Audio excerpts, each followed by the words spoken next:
Assalamualaikum warahmatullahi wabarakatuh. Halo adik-adik semuanya, selamat datang di video learning untuk mata kuliah Diagnosis Penyakit Tanaman bersama saya Siti Nur Aisyah. Di video learning kali ini, kita akan membahas tentang patogen virus, terutama tentang karakteristik dari virus penyebab penyakit tanaman. Selamat menyaksikan dan semoga adik-adik dapat menikmati sajian di video learning kali ini. Nah, apa aja yang akan kita bahas hari ini? Pertama, kita akan bahas dulu morfologi dari virus patogen tanaman. Setelah itu, kita akan lihat patogenesitas virus seperti apa dan bagaimana virus bisa menyebabkan penyakit pada tanaman. Dan yang terakhir, kita akan lihat interaksi antara virus patogen ini dengan tanaman inang itu akan seperti apa, yang kemudian bisa jadi menghasilkan respon yang berbeda pada tanaman yang diserang. Masuk ke bahasan pertama, kita bahas morfologi virus patogen yuk. Kita lihat dulu nih. Nah, kita harus pahami dulu. Ini adalah gambaran dari struktur virus. Ya, jadi kalau dilihat dari mikroskop kira-kira seperti ini. Nah, virus itu kalau secara harfiah sebenarnya berasal dari bahasa Latin yang artinya adalah racun. Nah, berbeda dengan kelompok patogen yang lain, virus itu sebenarnya bukan makhluk hidup, ya. Sebagian besar ahli biologi sepakat bahwa virus itu adalah partikel yang sifatnya parasit obligat. Nah, karena sifat parasit obligat ini, makanya kenapa virus itu nggak bisa dianggap sebagai makhluk hidup. Karena makhluk hidup harus bisa hidup secara independen, sedangkan virus wajib ada inang, wajib harus ada yang menjadi tempat berlindung atau tempat yang akan membantu si virus ini untuk hidup. Karena itu, sebenarnya uh, hampir semua organisme hidup ya bisa menjadi inang dari virus. Ya, jadi hampir semua, tidak ada satu makhluk hidup pun yang bisa dinyatakan tidak bisa jadi inang dari virus. Pasti bisa jadi inang virus. Hanya saja sebagian besar virus itu hanya menginfeksi satu jenis inang. Ya, jarang ada yang kemudian bisa memiliki begitu banyak inang. Dalam artian di sini perbedaannya adalah di tingkat taksa ya. Kalau cuma misalnya hanya beda spesies itu masih banyak inang dari berbagai spesies yang bisa diinfeksi oleh satu jenis virus. Kalau kita lihat secara ukuran virus itu bahkan 1000 kali lebih kecil dari bakteri. Nah, kita aja udah sulit tuh ngelihat bakteri sebesar apa ukurannya, virus even smaller. Ya, jadi kisarannya antara 20 sampai 400 nanometer. Virus itu punya struktur biologis. Ya, jadi dia juga punya struktur biologis dan kalau diilustrasikan kira-kira strukturnya virus itu ada dua, ada spherical, ada helical. Ya, jadi yang membedakan itu adalah struktur bagian dalamnya. Ya, jadi di bagian dalam ini. Nah, tadi kita sudah bahas di slide sebelumnya bahwa virus itu partikel, bukan makhluk hidup. Nah, partikel dari virus ini terdiri dari apa saja? Virus pasti memiliki genom, ya, yang mana merupakan materi genetik dan komposisinya bisa DNA atau RNA. Nah, virus ini rata-rata hanya membawa salah satu saja. Kalau DNA, DNA aja, kalau RNA, RNA aja. Kemudian, virus juga punya yang namanya kapsid. Nah, kapsid itu adalah bagian yang melindungi virus ini. Nah, kalau tadi genom itu yang di dalam nih, yang kayak benang-benang ini adalah genom. Ya.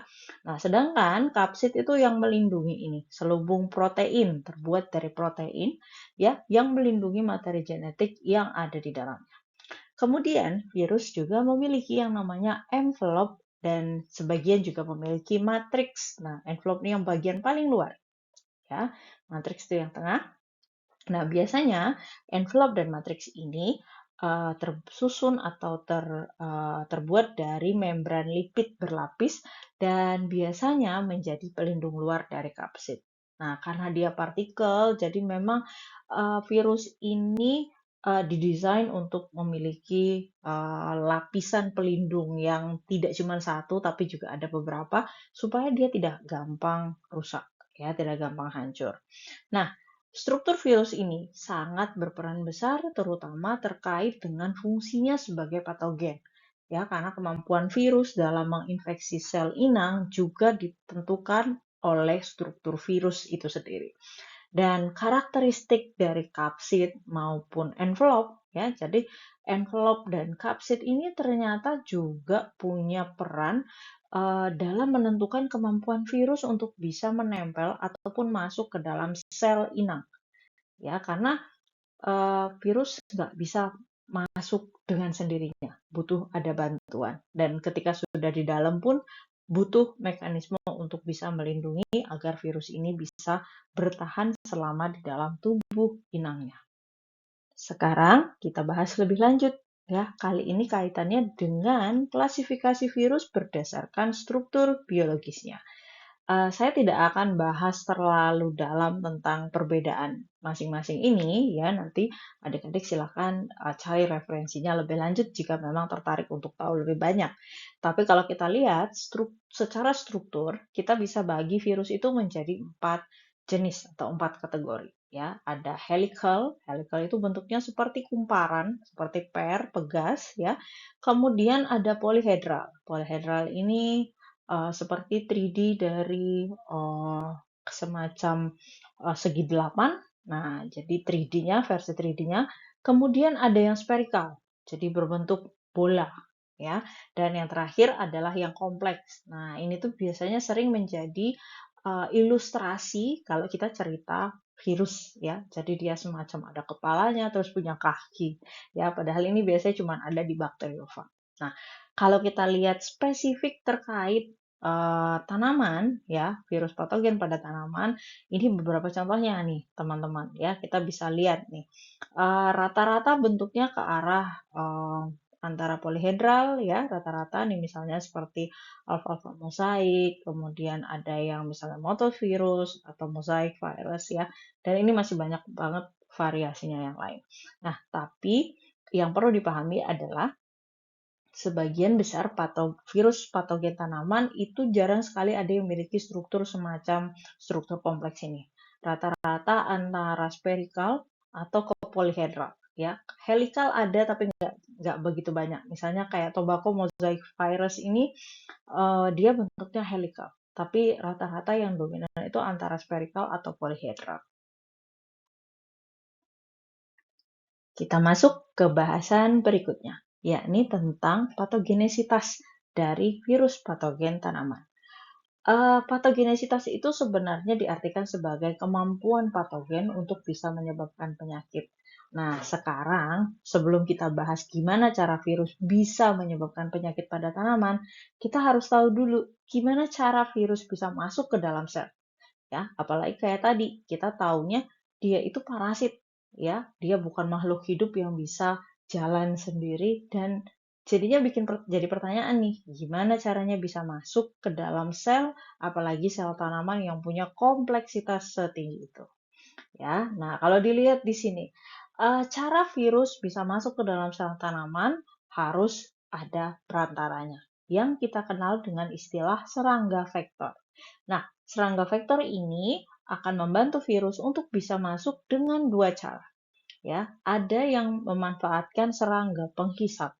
Jadi ketika serangga penghisap ini menghisap makanan dari bagian tanaman, terutama floem, maka pada saat yang bersamaan serangga ini juga kemudian menyebarkan virus yang dibawanya dari tanaman sebelumnya mungkin yang sudah terinfeksi virus terlebih dahulu. Ada juga yang bisa masuk lewat luka yang disebabkan oleh serangga pemakan daun.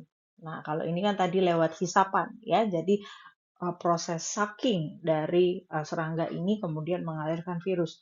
Kalau ini sebaliknya ya. Jadi ada serangga pemakan daun merusak jaringan seperti ini dan tanpa sadar mungkin ada virus yang menempel di bagian kaki dari serangga ini yang kemudian bisa tanpa sengaja masuk ke dalam bagian yang luka ini atau bagian yang terbuka ini. Kalau kita lihat secara lebih dekat, ya, gimana caranya serangga itu kemudian bisa menjadi vektor dari virus? Berdasarkan literatur Cinta Pali dan Rayal Serufu ini, kita bisa lihat bahwa satu serangga bisa menjadi penyebar virus itu karena melewati 3 tahapan. Mulai dari yang namanya acquisition, ya. Jadi secara kodrat sebenarnya serangga ini tidak secara sengaja memang membawa virus, tapi justru virus itu masuk bersamaan dengan aktivitas makannya si serangga. Jadi ketika serangga menghisap atau mengambil makanan dari satu tanaman dan tanamannya sudah terserang virus, tanpa sadar partikel virus itu ikut masuk atau ikut terhirup atau termakan oleh si serangga, masuk ke dalam tubuh serangga. Dan virus yang masuk ke dalam tubuh serangga ini tidak bersifat patogen bagi si serangga. Jadi tidak menyakiti bagi serangga. Karena itu kita mengenal kemudian ada namanya tahapan retention, ya, di mana partikel virus itu akan bisa bertahan di dalam tubuh serangga, ikut beraktivitas bersama si serangga. Jadi ketika serangganya migrasi, terbang atau apapun, eh, serangganya tidak mengalami masalah karena keberadaan si virus-virus ini. Nah, sampai akhirnya serangga ini kemudian hinggap di tanaman berikutnya yang menjadi tempat makannya. Dan lagi-lagi, ketika sedang makan, maka serangga ini kemudian mentransfer virus yang tadi terbawa dari tanaman sebelumnya. Yang kemudian kita kenal tahapannya sebagai egestion. Nah, tahapan inilah yang menyebabkan kenapa tanaman yang terserang virus seringkali kita temukan memiliki kaitan dengan jumlah populasi dari serangga yang cukup banyak. Kita bisa cek paling gampang itu di bawah daun dari tanaman yang mengalami gejala serangan virus, kita bisa lihat ada banyak sekali serangga, terutama kutu-kutuan yang menempel di bagian bawah daun. Kalau kita lihat di tahapan retention, ya, secara lebih detail, nah ini ilustrasi dari The Archie and Domier di tahun 2000, dia membuat ilustrasi seperti ini. Jadi ini adalah gambaran jaringan tanaman yang sedang dihisap oleh serangga, ya, serangga penghisap. Nah, ternyata menurut The Archie and Domier, partikel virus itu bisa bertahan di tubuh serangga selama 12 jam, paling lama. Kalau sekiranya selama 12 jam tidak tertransfer ke jaringan tanaman, maka kemudian partikel virus itu akan mati di tubuh si serangga.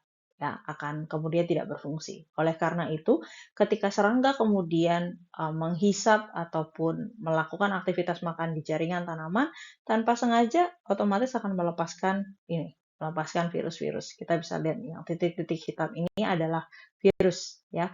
Jadi ada virus yang keluar, ada virus juga yang masuk, terutama jika yang dihisap adalah tanaman yang juga terserang virus. Masih tentang serangga vektor yang menjadi penyebab atau menjadi faktor pendukung transmisi virus, ternyata transmisi virus ke tanaman itu bisa terjadi karena 2 mekanisme. Ada yang namanya horizontal transmission, yakni virus itu bisa menyebar karena adanya faktor eksternal. Contohnya tadi, seperti serangga vektor. Jadi virusnya terbawa oleh serangga vektor, kemudian masuk ke dalam jaringan tanaman karena aktivitas dari serangga yang membuat lubang atau membuka lapisan pelindung dari tanaman. Namun, ada juga proses penyebaran yang sifatnya adalah vertikal. Vertical transmission diartikan sebagai proses penyebaran virus karena efek dari pewarisan secara genetik. Artinya turunan dari tetua kepada progeninya. Kita sudah bahas proses transmisi virus seperti apa. Artinya, virus sudah mulai masuk ke dalam sel tanaman. Pertanyaannya kemudian, apa yang dilakukan virus ketika ada di dalam sel tanaman? Nah, kalau berdasarkan ilustrasi ini, kita lihat ada 5 tahapan dari apa yang dilakukan virus ketika sudah masuk ke dalam sel tanaman. Yang pertama, yang akan dilakukan virus ketika sudah masuk ke dalam sel tanaman adalah melepas genom. Jadi, kapsid virus akan membuka dan genom di dalamnya akan lepas atau dilepaskan sehingga membentuk yang namanya viral vector. Nah, setelah itu, protein antivirus dari tanaman secara bersamaan juga akan aktif dan kemudian melakukan tugasnya untuk berusaha menghancurkan partikel-partikel virus. Dalam hal ini, protein antivirus yang namanya Argonaut ya, itu akan berusaha untuk bisa masuk ke viral vectories untuk kemudian menghentikan proses yang sedang berlangsung di dalam viral vectories. Nah, seringkali proses ini tuh nggak terjadi. Ya, artinya protein antivirus dari tanaman sulit untuk bisa menembus viral vector. Kemudian, eh, ketika protein antivirus tidak berhasil melakukan tugasnya, maka virus akan memulai proses yang namanya replikasi. Nah, yang direplikasi bukan partikel secara keseluruhan, tapi hanya DNA atau RNA-nya saja. Jadi hanya apa yang terkandung di dalam genomnya saja. Sedangkan kapsidnya tidak lagi dibawa-bawa, ya, sudah tidak lagi berurusan dalam konteks ini.